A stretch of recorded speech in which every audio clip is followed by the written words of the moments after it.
Alright, I'm just going to make a little video on the Land Cruiser, and it's a little different than what I've put up so far, so this is just kind of like walking around on a few things that I need to do here on it.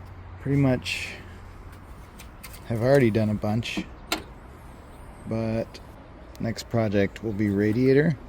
It's an aftermarket radiator. Might be good, might be bad, I'm not sure, but I'm going to go with the stock radiator. I'm overheating. I checked the fan clutch.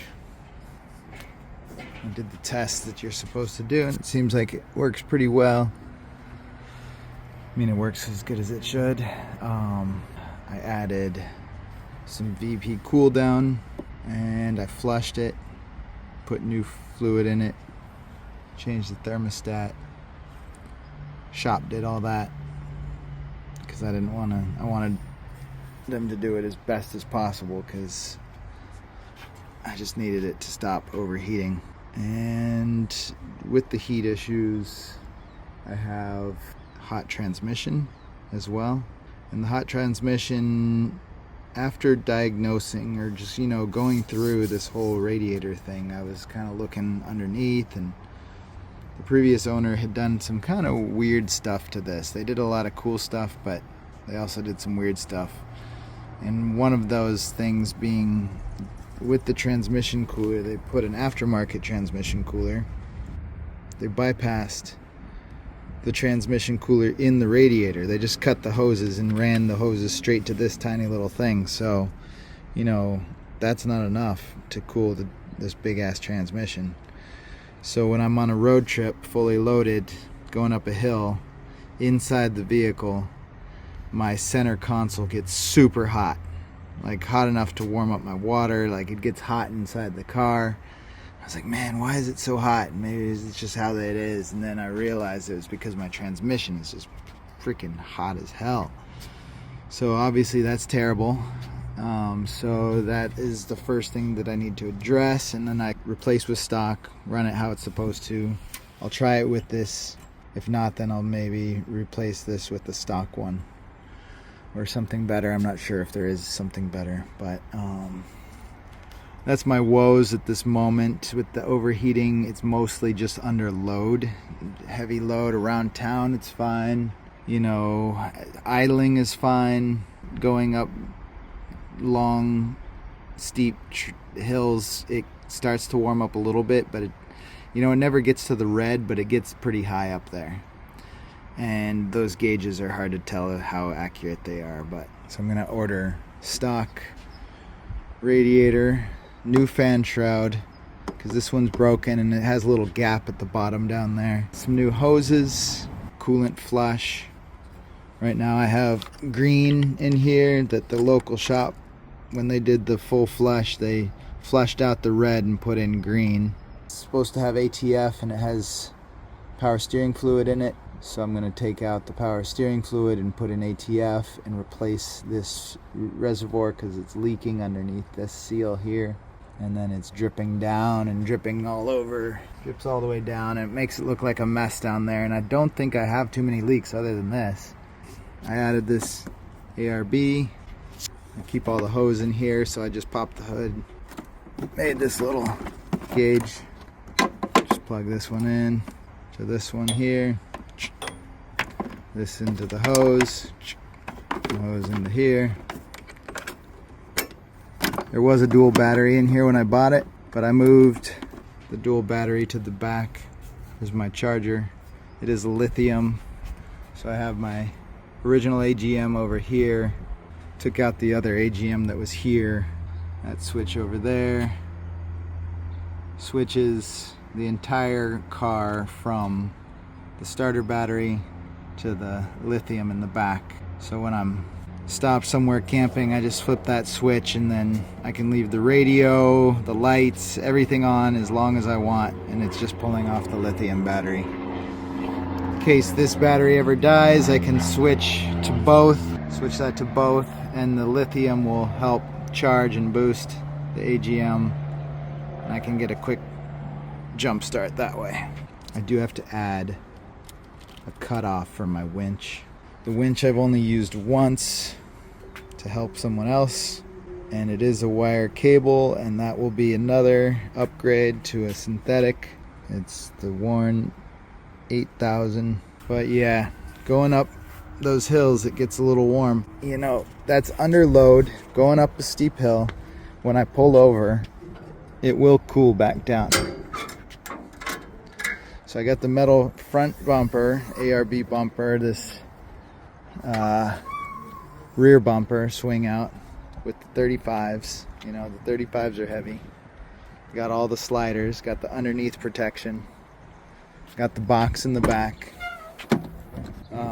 And then, you know, the boxes are heavy and the boxes are loaded full of stuff.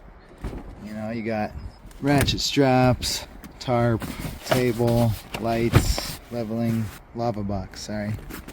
Oh, box is the sickest.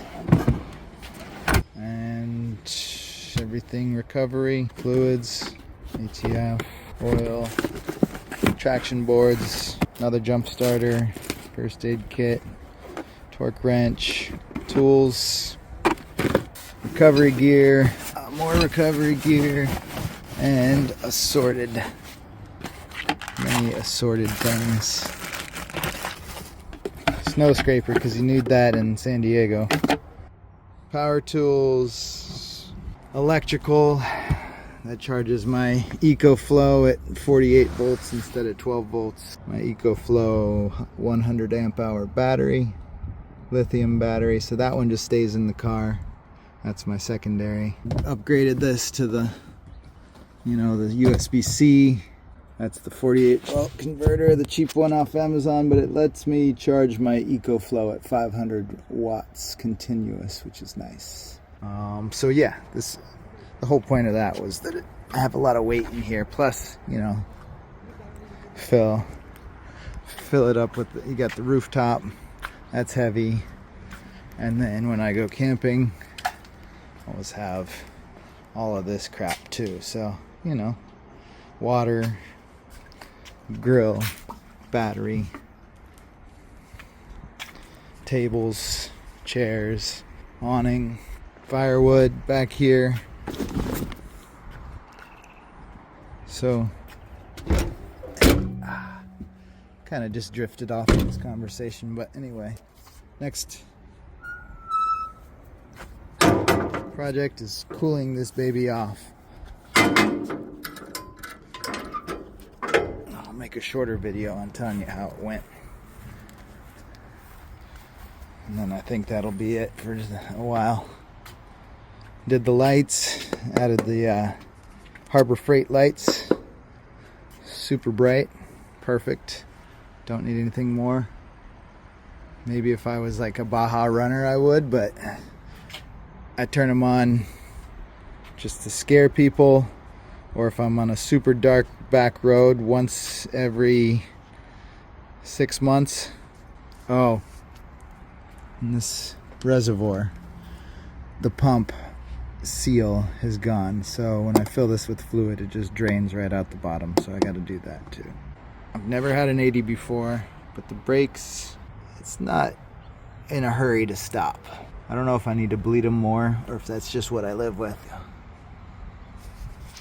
When I first got it, it was really loose in the front too, so I bought these Delta radius arms, a 3-inch lift. I didn't realize I had a 4-inch lift on this when I got it, so I probably could have gotten the 4, but the 3 works great too. Old man emus, because they were cheap. You know, it had the new bushings there. Then I added new bushings on these. Added a new steering stabilizer with new bushings. Extended sway bar drop down. New bushings in there. New rear shocks. Added the Delta rear panhard lift bracket, which was bolt-in, but also a major pain in the ass, just because my rear coils are owing me something that is no longer even sold. I don't think they're like the competitions. They're super stiff. 4-inch in the back. I did the extended bump stops as well. because my tires were rubbing on the outer wheel well. New bushings here on the rear sway bar. I do not have a front sway bar. The tabs that are welded to the front axle, or one side is missing. So I would have to have someone weld on a new tab, which is fine, but I didn't feel like doing that, so I'm just gonna leave it with no front sway bar. It does have mean articulation in the front, and it does, you know, corner pretty poorly still. It's just like really leany, but it's not like it's losing grip, it's just leans a whole bunch. But then the rear sway bars kept stock. Got the secondary tank, I think it's from Australia.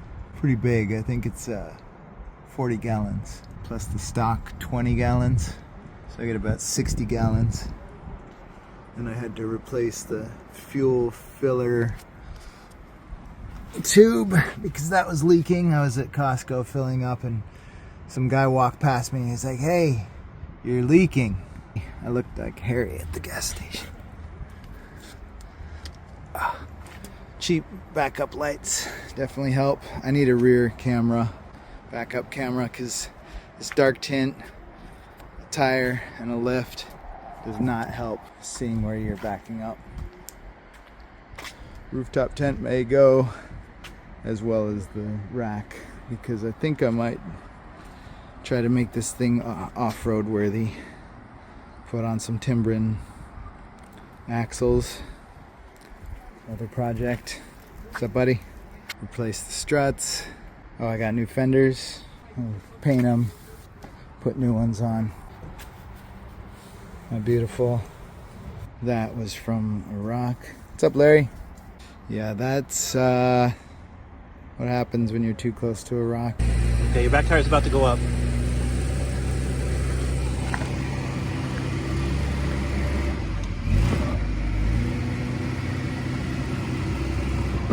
Oh, careful, careful, careful. What's the idea? Back or forward?